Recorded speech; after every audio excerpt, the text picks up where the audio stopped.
Hi guys, welcome back to the channel. Sunday today, Sunday morning. So I'm about like 4 or 5 kilometres away from my house. Out in the sticks, walking these two as usual. Just wanted to have a little chat today because I've seen a lot of videos recently going on about Glastonbury and all that sort of stuff. Obviously that was going on over the weekend or whatever, the other week. So I thought I'd chip in with a few of my own personal experiences regarding music festivals, that sort of crap. So I think the first music festival I did was Glastonbury, and it was during the summer holidays. I was still at school, so it was the summer holidays after the fourth form at school, so I would have been like, I don't know, 15 maybe, something like that. And my sister, she had, her husband, they both ran like a market stall, and they used to tour England every summer, doing the music festivals, all that sort of stuff, tattoo conventions and all that sort of shit. So they had this like market stall. One half of it was selling clothes, and the other half of it was what you call a head stall. So, you know, selling smoking paraphernalia, pipes, bongs, skins, all that sort of shit. Poppers, that was a massive money spinner as well. I would have been like 14, 15, and my older brother, he'd already done maybe a couple of summers doing that sort of stuff, but I would have been too young before that. But when I was like 15 or whatever, she said, you know, do you want to come to Glastonbury this year? So I was like, fucking hell yeah, you know, I'm bang up for that. So that was my first Glastonbury. I ended up doing about maybe 4 or 5 festivals with my sister that summer. It was a pretty jam-packed summer. Because like after the Glastonbury festival, I think we drove straight up to Scotland, up to near Edinburgh, to go and do Tea in the Park festival. That was a bloody good laugh. It would have been like, I'm trying to think what year it would have been. Probably about 97. That was the first season I'd done, and Tea in the Park was brilliant because I saw Texas live. They were excellent, and one of my favourite DJs, Carl Cox, he was on in the dance tent, and that year, 97, the warm-up act for Carl Cox was Daft Punk, and this was the first year that Daft Punk, you know, started making music. It was their debut year touring or whatever with the Homework album, and watching them live was just absolutely blinding. I mean, this was before Daft Punk got all pretentious and started wearing these stupid helmets, you know. Back in 97, it was just 2 young French lads on the decks wearing hoodies, you know. It was proper, it was raw, it was brutal, it was dirty, it was absolutely epic. That was like my first season doing music festivals. Had a bloody good laugh. And then every year after that, you know, same thing again. I left school at the end of the 5th form. I couldn't be fucked to do the 6th form. I just wasn't interested in schoolwork at all.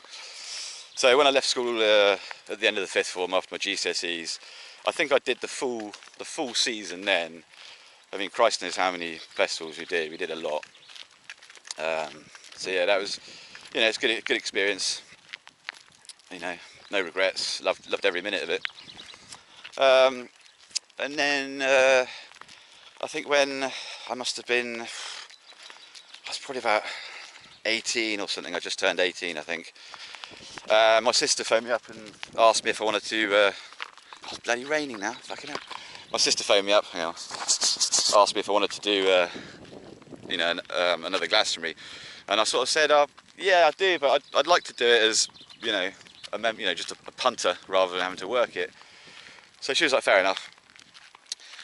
but I didn't want to pay the price for the ticket. And back in those days, the fence going around the site was a bit Mickey Mouse. Do you know what I mean? It could be, you could jump it, so it was doable. It's not doable anymore. Now they've got this bloody Berlin Wall type thing going on with it, which is pretty full on. So yeah, so me and a mate, we drove up there before the festival started. Got there in like the middle of the night at about 3 in the morning. We were like dressed up in army combat camouflage gear and all that sort of shit. Just had a little rucksack with us. You know, it's full sort of commando mission. And it didn't take us long to get in. We just sort of scoped out got to the fence, started walking along it, looking for a way in.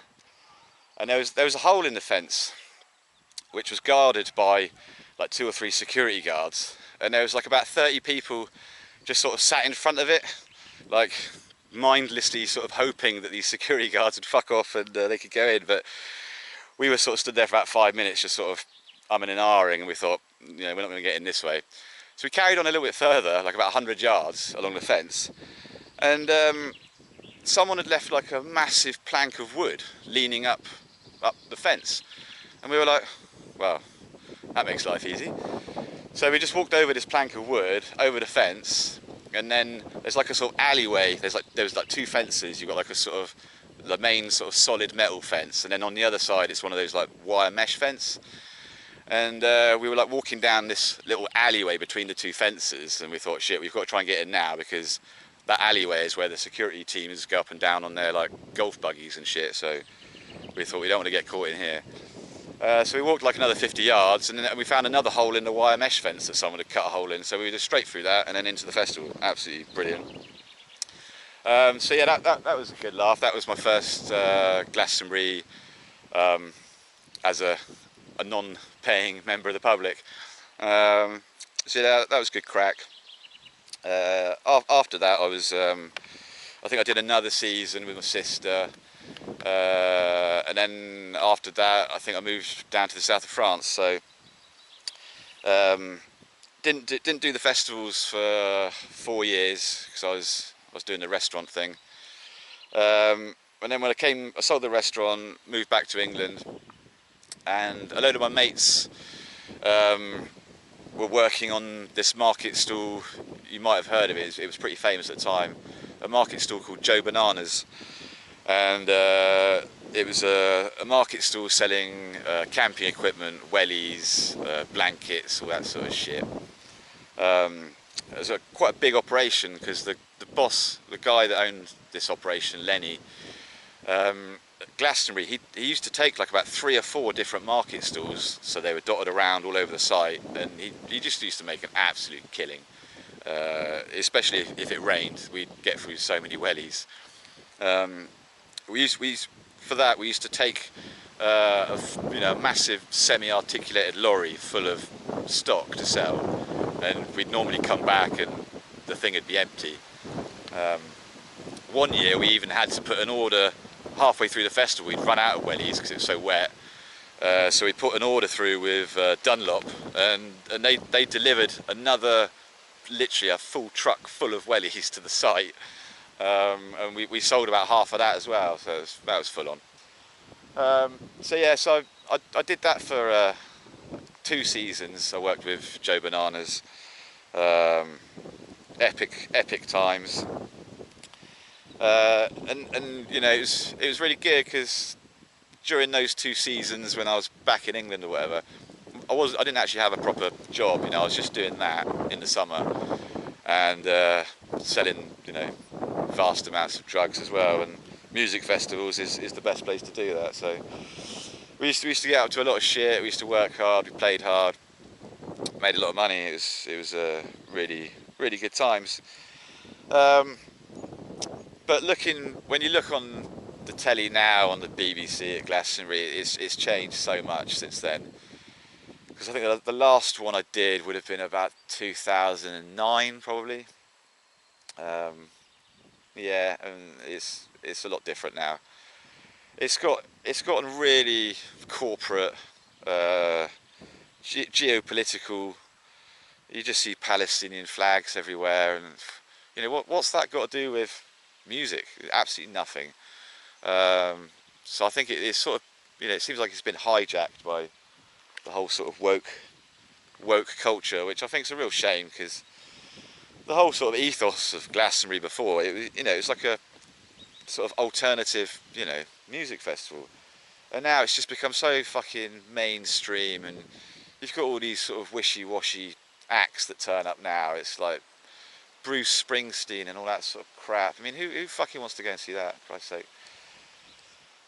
So yeah, I mean, I don't think I'd go to it now, especially when you look at the price of the ticket. It's like 400 quid for a ticket. I mean, you know, it's literally just pricing everybody out, apart from the sort of upper middle class Daily Mail readers, and you know, I don't want to be surrounded by people like that when I'm having a good time. So yeah, it's lost a lot of the appeal that it did have for me.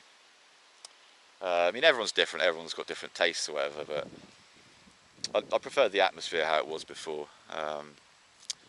Because yeah, like I said, now it's just been hijacked by the whole sort of political agenda and all that sort of shit, and I just think that's completely against what it was really all about, you know. Now it's just a complete money spinning bloody whatever you want to call it, you know. It's sort of, I'm lost for words really when I sort of see it now. It's just doesn't really appeal to me. Apart from the only thing for me that's worth doing is when I was living near Bournemouth, some of my mates came up with the idea of the Arcadia installation, which is just absolutely brilliant. I think they started that, the first time they did that, it was probably about, hang on, let's let this car go past.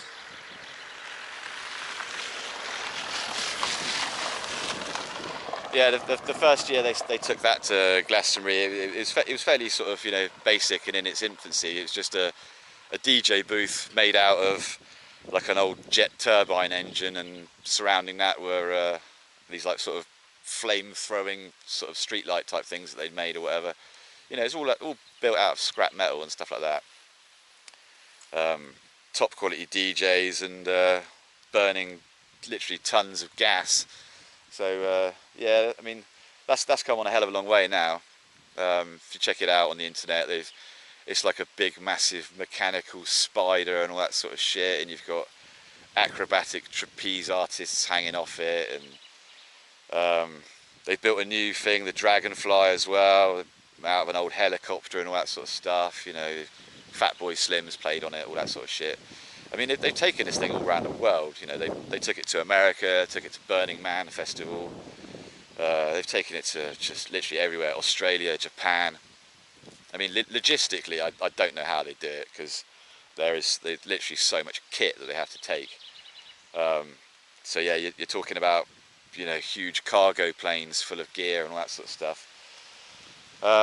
So yeah, that's probably the only thing worth doing at Glastonbury now. For me personally, there's not a lot really else that would interest me there. So yeah, good times. Yeah, I look back on the whole music festival part of my life with very fond memories. Met some amazing people, very, you know, diverse, eclectic mix of people I used to hang out with. You know, I do miss it a little bit. I do. But you know, you've got to grow up at some point, haven't you? So yeah, I'll try and wrap it up there, because as you can see, it's starting to piss down with rain now, and I'm wearing a t-shirt, a short, flip-flops, so I'm not really equipped for any of this. So I'm going to go home, watch the final day of the test match. It'll be interesting to see if we can hold out for a draw against India, because they're well on top. So yeah, I'll catch up with you. Fucking hell, it's coming down now. I'll catch up with you sometime beginning of next week. Okay. So enjoy the rest of your Sunday, and I'll see you soon. Take care. Bye bye. Fucking hell. We're caught in a shitstorm.